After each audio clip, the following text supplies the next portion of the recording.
and are making steady progress. But they face tough terrain, dug-in Russian troops, and fierce fighting. As Russia's war of aggression continues, it remains crucial that we increase our support.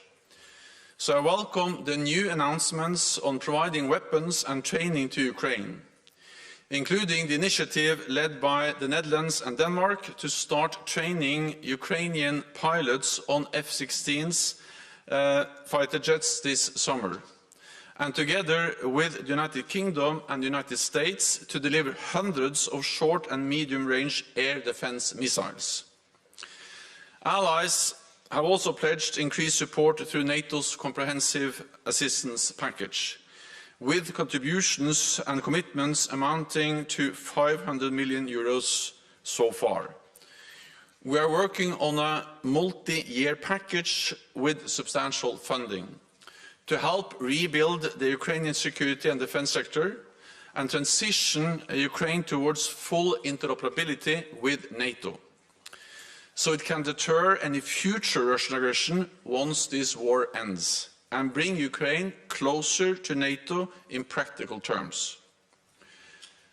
We are also working to establish a new NATO-Ukraine Council, where Ukraine will be equal to NATO allies and consult and decide on security issues of mutual concern.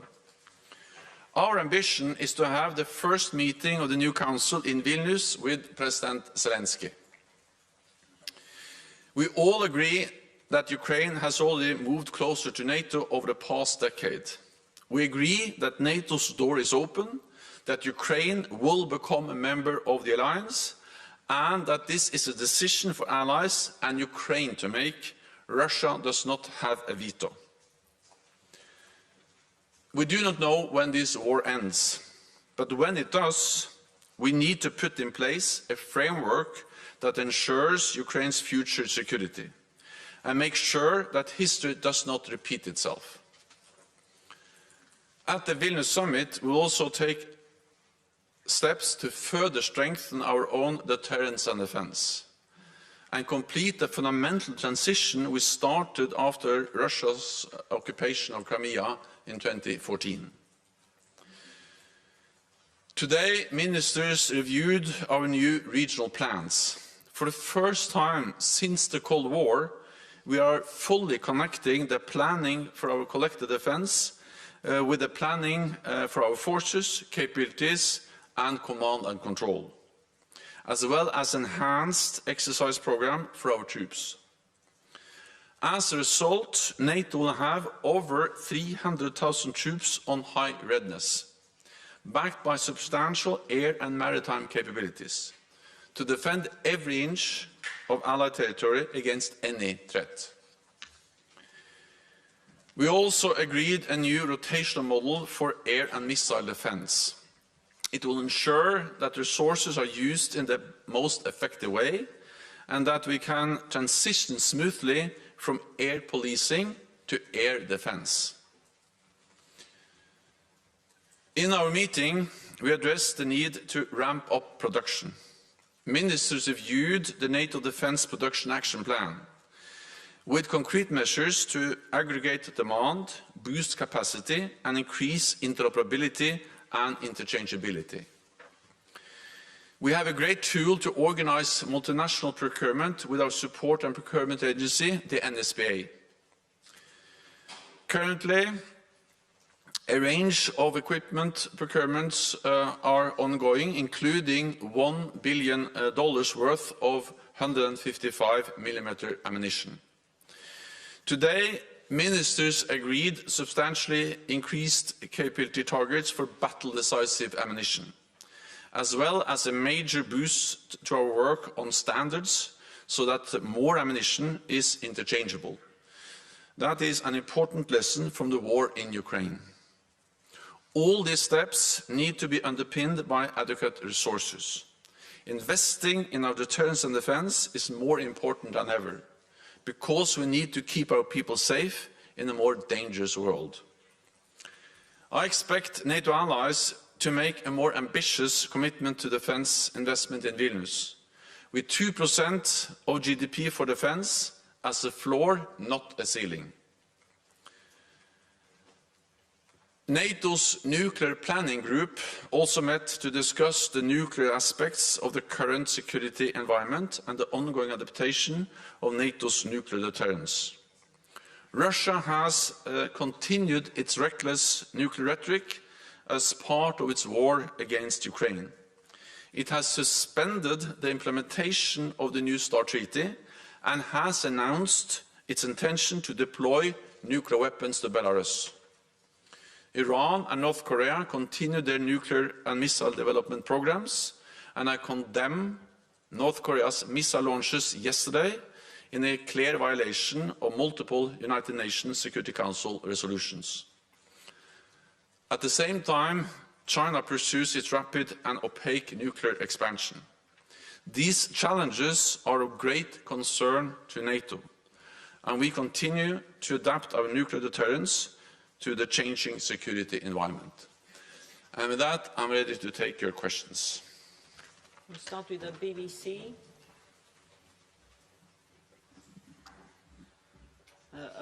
Behind. Sorry, thank you.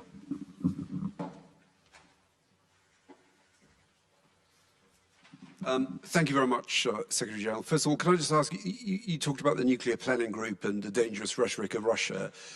Do you know for a fact whether Russia has now transferred tactical nuclear weapons to Belarus, as Belarus has claimed? And how worried should we be about that? My second question, it relates to, I mean, you've made very clear NATO is continuing to supply arms ammunition to Ukraine. At the same time, in Ukraine today are leaders of African nations who want to talk about peace. And I just wonder what you think about their efforts. They're going off to Moscow afterwards, or do you think it's just naive on their part to think they can reach any sort of agreement with President Putin, given what he's done? Thank you. As I welcome the fact that African leaders have visited Kiev. I think it is important that there are different efforts to find a solution. But of course, any solution has to be a just and enduring peace. And if Ukraine stopped fighting now, Ukraine will cease to exist as an independent nation. But if Russia stops to fight, then actually we will have peace. So we have one aggressor, and that's President Putin, Moscow, and the Russian forces. And then we have a victim of aggression, which is Ukraine. And any efforts to find a peaceful solution has to take that as a starting point, as the whole reason why we are in the situation we are today. Then on Belarus, I will not go into the details except for saying that, of course, we take it seriously when Russia has announced that they will deploy nuclear weapons to Belarus. We have seen some preparations going on. We will monitor closely what they are doing. We will remain vigilant. And of course, this is part of nuclear messaging and nuclear rhetoric that we have seen over some time, part of a pattern we actually have seen over several years, where Russia has modernized nuclear weapons, deployed more nuclear weapons, also up in the high north, but now also for the first time deploying weapons, or permanently deploying weapons to Belarus. So far, we haven't seen any changes in the Russian nuclear posture deployments, which requires any changes in our posture, but we will constantly assess what to do. And this was also one of the issues discussed in the nuclear planning group today. Agence France Presse. Yeah. Hello, Secretary General. Yesterday you said you wanted to see the 2% floor implemented immediately and not in a decade. Are allies all on board with implementing that target immediately? Well, we are now in the process of agreeing a new defense investment pledge, and it's not for me to preempt exactly the language of what allies will agree. But I'm confident that when we meet in Vilnius, all 31 allies will agree a more ambitious pledge. In 2014, we had this the defense investment pledge, where we refer to 2% as something we should strive towards. and over a decade. Now there is an imminent need to increase, immediate need to increase defense spending, and we should not have a one-decade perspective. And I think more and more allies also agree to the fact that 2% should not be some kind of ceiling, but a minimum. Because they realize that there is an urgent need to increase defense spending. So again, I cannot preempt the conclusions, but I'm confident that they will have a much stronger commitment and also not a 10-year perspective as we did last time, but something which is much stronger on also the immediate need to increase defense spending. We'll go to TV2 Denmark. Lady there, yeah. Thanks. Yes, thank you, Stoltenberg. They will now start in Denmark and in the Netherlands to train the Ukrainian pilots for the F16. And in Denmark, there might be a discussion after the summer holiday, might be in August, about when and if also to donate Danish F16 to Ukraine. What's the atmosphere after the meeting? Those days here, you know, when actually to donate the F-16s to Ukraine. And then secondly, just, I mean, more and more people are talking about you being maybe able to take on some month, a year more as Secretary General. Is that flattering for you to hear, or is it irritating? First on the F-16s, I strongly welcome, and it's really a demonstration of Danish and Dutch leadership, the initiative to establish this coalition of NATO allies that are going to provide training of pilots for the F-16s, and I commend Denmark for showing this leadership, for demonstrating the will to really step up support for Ukraine, with many different types of capabilities, but of course to train the pilots is of great importance. Many allies expressed their strong support, announced their willingness to be part of this initiative, to help with training, and also help in different ways to move forward the whole effort related to the fourth generation fighter aircraft for Ukraine. Of course, the fact that allies now are starting training means also that we then will have the possibility on short notice also to make decisions of delivering planes. Exactly when that will happen depends, of course, a bit on how long time it will take to train, and also on our constant assessments of the needs and what is the most effective way to help Ukraine. I think also we have to realize that regardless of when planes may be delivered to help them to cope with this ongoing war aggression by Russia against Ukraine, there will also be a need for a more long-term effort when this war ends to ensure that Ukraine has the defense capabilities to deter any future aggression. And of course then a modern air force would most likely or has to be part of that long-term effort. So this is partly about urgent need, but also partly about more long-term perspectives. Then on the issue so extension, I have nothing more to say. I don't seek any extension of my tenure as Secretary General of NATO. Reuters. Secretary General, two questions. Andrew Gray from Reuters. First, you said that today allies reviewed the regional plans. Did they approve those plans? And if not, why not? We've heard that there have been some Turkish objections to the plans as they stand. And secondly, is there a consensus emerging, in your view, that when Ukraine gets closer to joining NATO, it could do so without going through a membership action plan? Thank you. Also, we reviewed the regional plans because these are going to be a very important part of what we prepare to decide at the Vilna summit. This meeting, the defense ministerial meeting, their main purpose was to prepare the upcoming summit and to make it possible for the leaders to make the big decisions on the big issues, the plans, the force requirements, the force model, and all those other issues. These plans are actually, of course, developed by our military commanders, Sarkar and his staff. They are quite comprehensive, and they change the way we are doing planning in NATO in a way we haven't seen since the end of the Cold War. We have specific forces linked to specific tasks.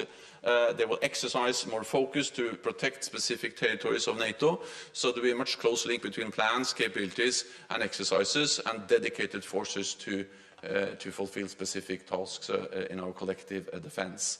And of course, it will require more forces on higher readiness, and also therefore more resources. So yes, we reviewed them, meaning that we are now moving very close to agreeing on all the issues, but final decisions will be taken by the summit.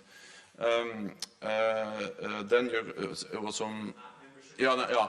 Well, we also discussed the way forward for Ukraine, and this was actually something we also addressed at the foreign ministerial meeting in Oslo, and we followed up on that now, and there are three elements. One is to move Ukraine closer to NATO in practical terms. That's the comprehensive assistance package, but not least the multi-year program to help them move from Soviet-era standards, doctrines, equipment to NATO standards, doctrine and equipment, and to be fully interoperable with NATO. That takes time. We have actually worked on that for many years, but of course the more we succeed in making Ukrainian forces fully interoperable with NATO, the closer they come to NATO in the practical military terms. Then the other path is the political. And there we are now close to finalizing an agreement to establish the NATO-Ukraine Council. And that will be something different than the Commission, where 31 allies meet Ukraine. This will be a body of 32, the 31 allies and Ukraine equal, sitting around the table with the same rights and the same possibilities to consult and also make decisions together if we find that the right thing to do. And then hopefully also soon then 33 when Sweden becomes a member. So that's a different type of working together politically, and will bring then Ukraine closer to NATO in political terms. And then the third issue will be related to the specific issue of membership. And there, first of all allies agree that Ukraine will become a member of NATO. We are not going to discuss an invitation at the Vilnius summit, but how we can move Ukraine closer to NATO. And I'm confident that we will find a good solution and consensus at the Vilnius summit on how to be able to move Ukraine closer to NATO. Okay, we'll go to NPR Deutsche Welle. Hi, Terry Schultz, Deutsche Welle today.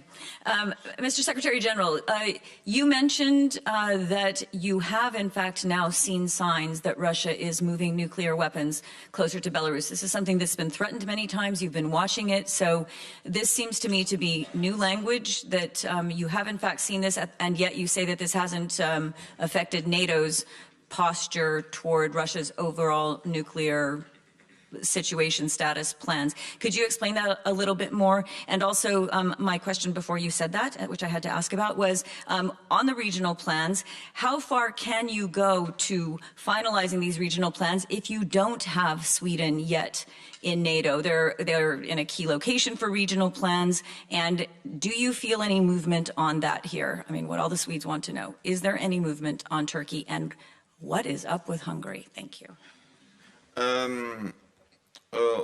First on the regional plans. Well, first of all, we are able to take into account that Sweden is already an invitee, meaning that they are integrating closer and closer into NATO's civilian and military structures. Then, of course, the full integration of Sweden into our plans will happen when we have Sweden as a full member, but there are pragmatic, practical ways to take that into account already at the stage we are now. Then on Belarus, I'm always careful going into details about intelligence, but it has been very publicly announced by Russia that they are planning to deploy nuclear weapons to Belarus in the near future. this is part of a pattern we have seen over a long period of time, or many years, where Russia has deployed nuclear weapons also close to NATO borders, and therefore part of the adaptation that has taken place in NATO over many years, with high readiness, with more presence in the east, with better surveillance, all of that is an answer, a response to this pattern of Russian military build-up, and of course we will do what is necessary. We will remain vigilant and we will closely monitor changes in Russia's nuclear posture, but so far no changes that requires any changes in our nuclear posture. Okay, we go to Ukrainian TV. Yeah. Thank you. Daniel Kiev for Western. After numerous meetings with members of NATO, do you feel that there is a consensus to provide Ukraine with strong, legally binding security guarantees? And my second question will be about security assistance for Ukraine. What is your personal message to those members of NATO who still hesitate to provide Ukraine with security assistance? Well, NATO allies are providing Ukraine with a lot of security assistance, meaning that they are providing weapons, they are providing ammunition, they are providing training for Ukrainian soldiers, and actually some NATO allies have done this since 2014, and then after the full-fledged invasion, NATO stepped up, and a lot of NATO allies also stepped up, and there were new announcements for more military support to Ukraine at the meeting today and at the NATO Defense Ministerial meeting, but of course also at the US-led defense contact group for Ukraine that met yesterday here at the NATO headquarters. On the different types of security frameworks for Ukraine, well, I mentioned how we are working on how to move Ukraine closer to NATO, the three elements.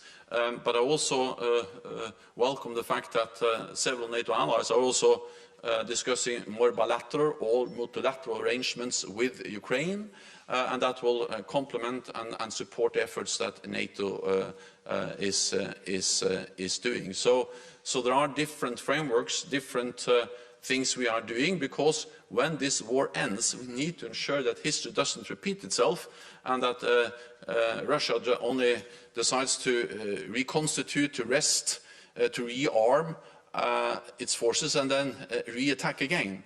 And exactly to prevent that, we need now to start the planning, the thinking about how to ensure that Russia cannot attack again after there is an end to this conflict which is ongoing now. Okay, FN? Lady in red then. Thank you. Thank you very much, Rosa Jiménez, Agencia F. I have a question regarding the informal meeting yesterday with the transatlantic industry.